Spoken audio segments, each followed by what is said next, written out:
ஓடங்க மக்களே, நீங்க பாரு கேட்கறது மொக்க கம்பெனி. நாங்க host kung fu Panda 4 first look trailer release ஆயிருக்கு. சோ இதுதான் கடைசி குங்ஃபு பாண்டான்னு சொல்றாங்க. பிகாஸ் இந்த கதையோட பிரிமிஸா உங்களுக்கு பார்த்தாலே தெரியும். நமக்கு போ ஆக்சுவலா டிராகன் வாரியரா இல்லாம இப்போதைக்கு ஸ்பிரிச்சுவல் லீடரா மாற மாதிரி கதையை கொண்டு போக ட்ரை பண்ணிட்டு இருக்காங்க. அதனால போக்கு ஆப்பனண்டா ஆல்மோஸ்ட் லைக் ஒரு ஸ்பிரிட் லெவல்ல வில்லனா தான் இறக்கி இருக்காங்க. சோ போ வந்து ஸ்பிரிச்சுவல் லீடரா மாறும்போது அவருக்கு கீழே ஒரு புது டிராகன் வாரியரே வந்து ஆகணும். சோ டிராகன் வாரியரா பாசிபிளி அவர் கீழே இருக்க அந்த ஃபாக்ஸ் கேரக்டர் அக்வாஃபினோட அந்த ஃபாக்ஸ் கேரக்டர் வந்து சூஸ் பண்ணலாம், வாய்ப்புகள் அதிகம். சோ இதுக்கப்புறம் வரப்போற படங்கள் குங்ஃபு பாண்டாங்கிற டைட்டில் வராம வேற ஒரு டைட்டில் வரலாம். டெக்னிக்கா இது போ குங்ஃபு பாண்டாவோட கடைசி படம்ங்கிற மாதிரி சொல்றாங்க. அது உண்மையான்னு தெரியல. இப்பதான் ட்ரீம் ஒர்க்ஸ் ஆக்சுவலா யூனிவர்சல் அக்வயர் பண்ணி அவங்க யூனிவர்சல் கீழே ரிலீஸ் ஆக போற ஃபர்ஸ்ட் படம் இது குங்ஃபு பாண்டால. யூனிவர்சலே அவங்க கீழே குங்ஃபு பாண்டா வச்சு ஒரு ட்ரைலர் ரிலீஸ் பண்றதா ஒரு ரூம் சுத்திட்டு இருந்துச்சு. சோ குங்ஃபு பாண்டா 6 வரைக்கும் வரலாம். என்ன பண்ண போறாங்க தெரியல. பட் உண்மையிலே இந்த ட்ரெய்லர் நல்லா இருக்கு. டைம் இருக்கவங்க செக் பண்ணி பாருங்க. இப்போதைக்கு இந்த ட்ரெய்லர்ல என்னென்ன விஷயங்கள் காமிச்சிருக்காங்க, அது இந்த மாதிரி போகுதுன்னு ஃபுல் அப்டேட் டவுன் பண்ணிடுவோம். ப்ரீவியஸா நம்ம பாண்டா போ வந்து பார்த்தீங்கன்னா குங்ஃபு மாஸ்டரா மாறி இருப்பாரு. தன்னுடைய அழிஞ்சு போன இடமா இருந்த அதாவது பாண்டா இனத்தை ஒன்னா சேர்த்து அவங்களுக்கு குங்ஃபு கத்து கொடுக்கறதையுமே தாண்டி ஸ்பிரிட் வேர்ல்டுக்கு போய் மாஸ்டர் ஊக்வே கிட்ட இருக்க அந்த ஸ்பெஷல் ஸ்பிரிட் ஸ்டாஃபையுமே பார்த்தீங்கன்னா அவர் வாங்கிட்டு வந்திருப்பாரு. அந்த இடத்துல தான் நம்ம காயமே டிஃபீட் பண்ற மாதிரி காமிச்சிருப்பாங்க. காய் வந்து சீயா அப்சர்வ் பண்ணக்கூடிய ஒரு வில்லன். சீங்கிறது நம்ம ஆன்மா மாதிரி. ஸோ அவர் அப்சர்வ் பண்ணார்னா அந்த ஆன்மா எல்லாமே லைக் ஒரு பெபிள்குள்ள ஒரு கல் மாதிரி சுருங்கிடும். அதை வெளியில் அவர் கொண்டு வந்து லைக் அப்சர்வ் பண்ண சீயை அவரால் கண்ட்ரோல் பண்ண முடியுங்கிற மாதிரி தான் காமிச்சிருப்பாங்க. அந்த வில்லனுக்கும் இந்த படத்தில் வரப்போற வில்லன் கெமிலியானுக்குமே ஒரு சம்மந்தம் இருக்கு. ஸோ அவர் வந்து சீ அப்சர்வ் பண்ணுவார். இந்த பக்கம் வர அந்த கெமிலியான் வந்து அந்த ஸ்பிரிட் ஸ்டாஃபை யூஸ் பண்ணி ஸ்பிரிட் அப்சர்வ் பண்றாங்க. ஸ்பிரிட் த குங்ஃபு ஸ்பிரிட், அதாவது ஒரு வில்லனுக்குள்ள இருக்க அந்த குங்ஃபு ஸ்பிரிட் அப்சர்வ் பண்ணி அவங்களுடைய எல்லா திறமையுமே இந்த கெமிலியான் உள்வாங்கிக்கிறாங்க. ஸோ இப்படி அப்சர்வ் பண்ற சமயத்தில் டெக்னிக்கலா அது ஆப்பனண்ட்டை கொள்ளாது, ஆப்பனண்ட்டை கண்ட்ரோலும் இருக்காது. ஃபார் எக்ஸாம்பிள் இந்த ஷாட்ல உங்களுக்கு பார்த்தாலே தெரியும் டாய் லங்கோட அந்த ஒரு ஸ்கில்லை அவங்க அப்சர்வ் பண்ணிக்கிறாங்க. டாய் லங் வந்து பார்த்தீங்கன்னா சுருண்டு வந்துடுறாரு. ஸோ அவருக்கு குங்ஃபு தெரியாம போயிடுச்சா இல்லையான்னு சத்தியமா புரியல. பட் டாய் லங்கோட அந்த திறமை இப்போதைக்கு கெமிலியானுக்குள்ள வந்துருச்சு. கெமிலியான் வந்து அந்த ஸ்கில்லை கண்ட்ரோல் எடுத்திருக்காங்க. ஸோ டாய் லங்குக்கு என்னென்ன வித்தைகள் தெரியுமோ அந்த வித்தைகள் எல்லாமே இப்போதைக்கு கெமிலியானுக்கு தெரியாம தான் கூட்டிகிட்டே வந்திருக்காங்க. அண்ட் அந்த சீக்வன்ஸ் வச்சு பார்க்கும்போது ஸ்பிரிட் வேர்ல்டுக்குள்ள இருந்து தான் நம்ம டாய் லங்கு கூட்டு வந்திருக்காங்க. ஸோ அந்த ஸ்பிரிட் ஸ்டாஃபால ஸ்பிரிட் வேர்ல்டை ஆக்சஸ் பண்ண முடியுதுங்கிற மாதிரி தான் காமிக்கப்பட்டிருக்கு. இந்த ஸ்பிரிட் ஸ்டாஃபை ஒரு கட்டத்தில் ஆக்சுவலாக போக்கிட்டு இருந்து கெமிலியான் பறிச்சு எடுத்திருக்காங்க. இதுதான் அவங்களுடைய முதல் தேடலாவே இருந்திருக்குன்னு சொல்லப்படுது. மேபி யாருக்கு தெரியும், மாஸ்டர் ஊகவே டெக்னிக்கலா இவ கிட்ட இருந்து அந்த ஸ்டாஃபை வாங்கிட்டு போயிருப்பாரு என்னமோ. இப்போதைக்கு கெமிலியான் கிட்ட அந்த ஸ்டாஃப் கிடைச்சிருக்கேன். பட் ஓப்பனிங் ஷாட்ல நீங்க பாத்தீங்கன்னா நம்ம பாண்டா போக்கிட்ட தான் அந்த ஸ்டாஃபே இருக்கு. அவர் நான் மட்டும் தான் டிராகன் வாரியர், ஒன்லி ஒரே ஒரு டிராகன் வாரியர் மட்டும் தான் இருக்க முடியுங்கிற ஒரு தாட்ல தான் சுத்திட்டு இருக்காரு. பட் அந்த பக்கம் ஷிஃபு, நீ டிராகன் வாரியரா எல்லாத்தையும் கத்துக்கிட்ட, அடுத்த ஸ்பிரிச்சுவல் லீடரா மாறணும், அதுக்கு மன அமைதி தேவை அப்படிங்கிற மாதிரி சொல்லியிருப்பாங்க. பட் நீங்க யோசிச்சு பாருங்க, குங்ஃபு பாண்டா 2 அப்போவே கிட்டத்தட்ட இன்னர் பீஸை டெக்னிக்கலா பாண்டா எடுத்திருப்பாரு. போ வந்து அந்த இன்னர் பீஸை கண்ட்ரோல் எடுத்து தான் அந்த பீகாக்கை டிஃபீட் பண்ணியிருப்பாரு. ஸோ அப்படி பார்க்கும்போது இந்த இடத்துல திரும்ப அவர் இன்னர் பீஸுக்காக ஏன் கஷ்டப்படுற மாதிரி காமிக்கிறாங்க சுத்தமாக புரியல. அந்த படம் முழுக்கவே இன்னர் பீஸை பேஸ் பண்ணி தான் போயிருக்கும். பட் இப்போதைக்கு அவரால் இன்னர் பீஸை கண்ட்ரோல் பண்ண முடியாதுங்கிற மாதிரி காமிக்கப்பட்டிருக்கு. மேபி லைக் நான் ஸ்பிரிச்சுவல் லீடரா மாறணும், அந்த லெவலில் எனக்கு இன்னர் பீஸ் இன்னும் வரல அப்படிங்கிற மாதிரி அவர் தியானம் பண்ண போயிருப்பாரு என்னமோ. ஸோ ஆப்வியஸா ஊகே எந்த இடத்துல இந்த மாதிரி மாயமாக மறைஞ்சாரோ அந்த இடத்துல தான் நம்ம பாண்டாவுமே இந்த பக்கம் இன்னர் பீஸுக்காக போராடிட்டு இருக்காரு.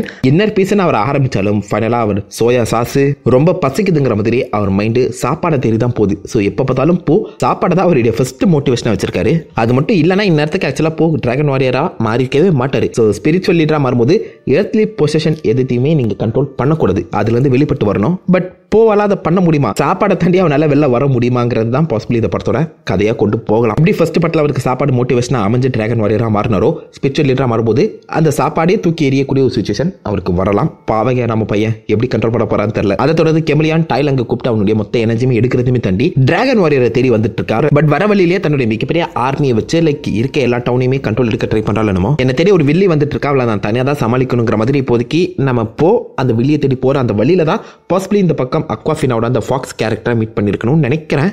பட் எனக்கு தெரிஞ்சு இந்த ஃபாக்ஸ் கேரக்டரை மீட் பண்ணுறதுக்கு முன்னாடியே போ அவங்க 2 அப்பா கூட ஒன்றா சேர்ந்து தான் இந்த ஒரு ட்ராவலை ஆரம்பிச்சிருக்கணும். இந்த ஷாட்டில் பார்த்தாலே தெரியும் அவங்க டக் அப்பாவும் அவங்களோட பாண்டா அப்பா 2 பேருமே இருக்காங்க. பட் அந்த ட்ராவலுக்குள்ளே இவங்க பாசிபிளி ஏதாவது ஜெயிலுக்குள்ளே மாட்டி இருக்கணும். அந்த ஜெயிலுக்குள்ளே இருந்து ஃபாக்ஸ் கேரக்டர் டெக்னிக்கலாக நம்ம பாண்டாவை காப்பாற்றுற மாதிரியும் தெரியுது.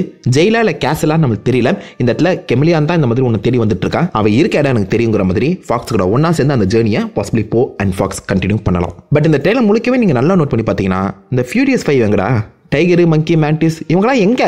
ஜாக்கி சான் இந்த படத்துக்கு ரிட்டர்ன் வர ஆக மாட்டாரான்னு சொல்லி பல கேள்விகள் எழும்புது. ஃபியூரியஸ் 5 பாசிபிளி லைக் கெமிலியான் கண்ட்ரோல் எடுத்து வச்சிருக்கலாம். அவளுடைய பவர்ஸ் இந்த மாதிரி சம பவர்ஃபுல்லான வாரியர்ஸோட அந்த குங்ஃபு ஸ்பிரிட்டை எடுக்கிறது தானே. அந்த மாதிரி ஃபியூரியஸ் 5 அந்த ஸ்பிரிட்டை கூட எடுத்து ஒரு ஓரமாக உட்கார வச்சிருக்கலாம். நடுவில் அந்த யானா மாதிரி கூட கெமிலியான் மாறுற அந்த சமயத்தில் அகைன் இந்த உலகத்தில் இருக்க மற்ற எல்லா குங்ஃபு மாஸ்டர்ஸோட மொத்த எனர்ஜியுமே அவங்க உறிஞ்சி வச்சிருக்கவும் சான்சஸ் இருக்கு.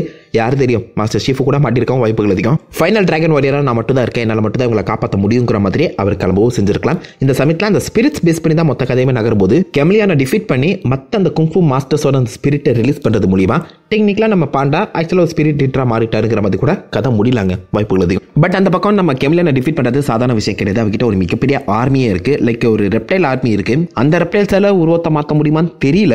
பட் அவ்வளோ பெரிய ஒரு ஆர்மியை டேக் டவுன் பண்ணணும்னா நம்மளுக்குன்னு ஒரு ஆர்மி தேவை அப்படிங்கிற மாதிரி அக்வாஃபினா இந்த பக்கம் தன்னுடைய இடத்துக்கு அவளை கூட்டு போயிட்டு இருக்காங்க.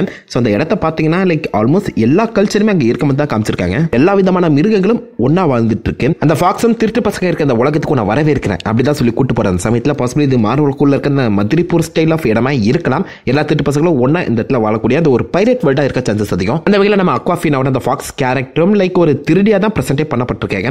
அடுத்த டிராகன் வாரியர் ஒரு திருடர் கூட்டத்திலிருந்து வர மாதிரி காமிக்க ட்ரை பண்றாங்களோ. ஐ மீன் லைக் டிராகன் வாரியர் யார் வேணாச்சும் மாறலாம். சாதாரண நூடுல்ஸ் விற்கிறவனோட பையன் எப்படி டிராகன் வாரியராக மாறணும், அந்த வகையில் ஒரு திருட்டு பொண்ணுக்குள்ள கூட பாசிபிளி இந்த டிராகன் வாரியர் அந்த ஸ்பிரிட் ஒளிஞ்சிருக்கலாம்ங்கிற மாதிரி சொல்ல வர ட்ரை பண்ணலாங்க சான்சஸ் அதிகம். ஸோ நமக்கான ஒரு ஆர்மியை நம்ம பில்ட் பண்ணிக்கணும் அப்படின்னு சொல்லி இந்த திருட்டு பசங்க எல்லாருமே ஒன்னா சேர்க்க ட்ரை பண்றாங்க. ஆப்வியஸ் அந்த திருட்டு பசங்களுக்கு ஒரு லீடரும் தேவையில்ல. ஸோ அந்த லீடரா தான் நம்ம கேஹே குவானோட அந்த ஆட்வாக் கேரக்டர் இன்ட்ரோடியூஸ் பண்ணியிருக்காங்க. அவர் தான் அந்த திருட்டு கும்பலோட லீடரா வரது மட்டும் இல்லாமல் ஆல்மோஸ்ட் லைக் அந்த ஆர்மி பில்ட் பண்றதுக்கும் ஹெல்ப்பாக இருக்கணும். ஆரம்பத்தில் அவங்க போன் ஃபாக்ஸ் கூட சண்டை போடுற மாதிரி காமிக்கப்பட்டு அதுக்கப்புறம் பாசிபிள் அந்த டீம்ல ஒன்னா சேரலாம். பக்கத்தில் இருக்க அந்த சின்ன முயல்கள் கூட வந்து பார்த்தீங்கன்னா வயலன்ஸ் அந்த அளவுக்கு விரும்புதுங்க. அதாவது இந்த ஊர்ல இருக்கவங்க எல்லாருக்குமே கலவரதா காலைல சாப்பாடு போல. ஃபைனலா அந்த ஆட்வாக் இவங்களுக்கு ஹெல்ப் பண்றதுன்னு சொல்லி இதை நீங்க ஸ்லோ அண்ட் பெயின்ஃபுல்லா பண்ண போறீங்களா இல்ல ஃபாஸ்டா பண்ண போறீங்களா அப்படின்னு சொல்லி கேட்க பக்கத்துல அந்த குட்டி பசங்க பெயின்ஃபுல் தான் வேணும் அப்படின்னு சொல்லி குதிக்க அதுக்கப்புறம் ஒரு மிகப்பெரிய ஃபைட் சீக்வன்ஸே கிக் ஆஃப் ஆகுது. லைக் இந்த ஒரு பன்னிக்குட்டியை வர காமிச்சிருக்காங்க சண்டை போடுற மாதிரி.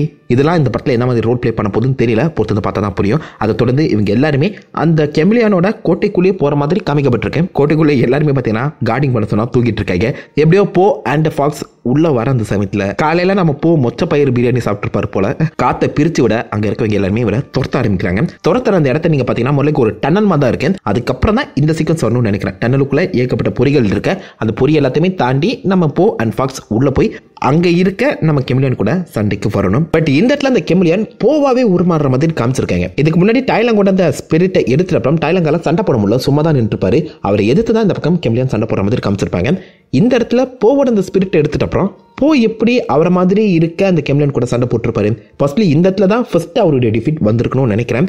போக்குள்ள இருக்க எல்லா குங்ஃபு எனர்ஜியுமே எல்லா குங்ஃபு ஸ்பிரிட்டையுமே கெமிலியன் எடுத்துட்டு அப்புறம் போவால சண்டை போட முடியாம போயிருக்கலாம். ஸோ அதனால தான் நிறைய இடங்கள்ல இந்த ட்ரெயிலர் அவர் அடி வாங்குற மாதிரி காமிக்கப்பட்டிருக்கு.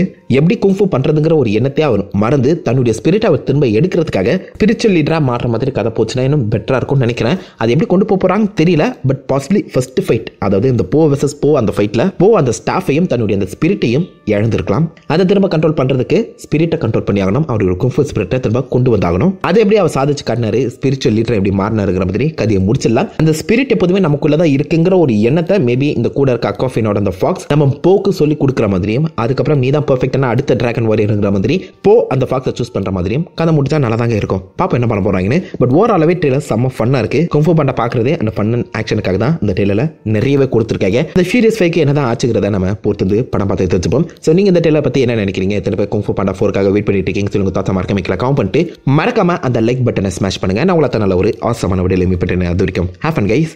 வட்டா.